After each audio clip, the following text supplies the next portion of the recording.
So hello guys, it's me once again, Michael Bernales of PH Property by DMCI Homes. So kamusta kayo guys? I hope you're well and good. So right now guys, we're here at Sky Garden Residences sa Mandaluyong City. So guys, this is a project of DMCI Homes na completely turnover na siya. So ngayon, papakita ko sa inyo yung mga pinaka-updated niyang amenities and yung mga building na fully and completely turnover na. So tara! So guys, papakita ko sa inyo yung first building na meron tayo dito kay Sky Garden, which is si Sugi Building. So ito si Sugi Building guys. Ito yung first building na na-turnover kay Sky Garden Residences.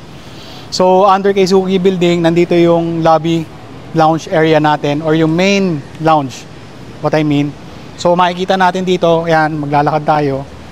So makikita natin dyan yung pinaka-lounge niya. So nandyan yung mga tables and chairs. Yung gaming area, meron din dyan, and yung coffee shops natin. And yung gym, nandyan din. And here guys, makikita naman natin dito at the center. So, nandito ang ating garden area. So, napaka ganda yung lush green niya na meron tayo. So, pwede kayo mag-relax, pwede kayo mag-jogging dito. So, napakaganda nung amenities na meron tayo dito kay Garden. So, ito guys, makikita naman natin dito from afar. So that is the HO building. So that's the second building na meron dito tayo kay Sky Garden.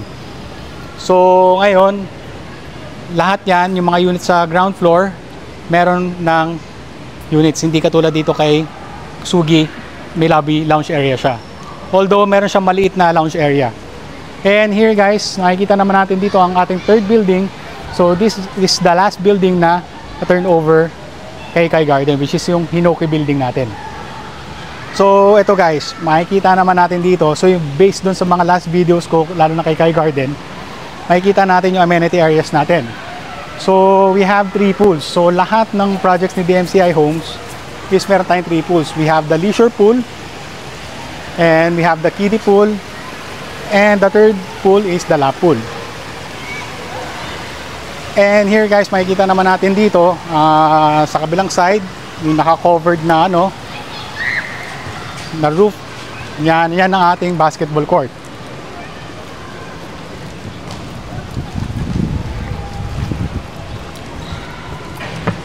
So we also have an active area here. So makikita naman natin dito, ang active area is located here. So yun nga guys, yung gym natin malapit sa active area. Yan, makikita natin ang ating gym dito. So right now we can go inside. It's because yung privacy ng mga unit owners natin ang pinoprotect natin. So makikita naman natin dito from inside ang ating fitness area, fitness gym area. And ito nga guys marami pa tayong available units na meron dito kay Garden Residences.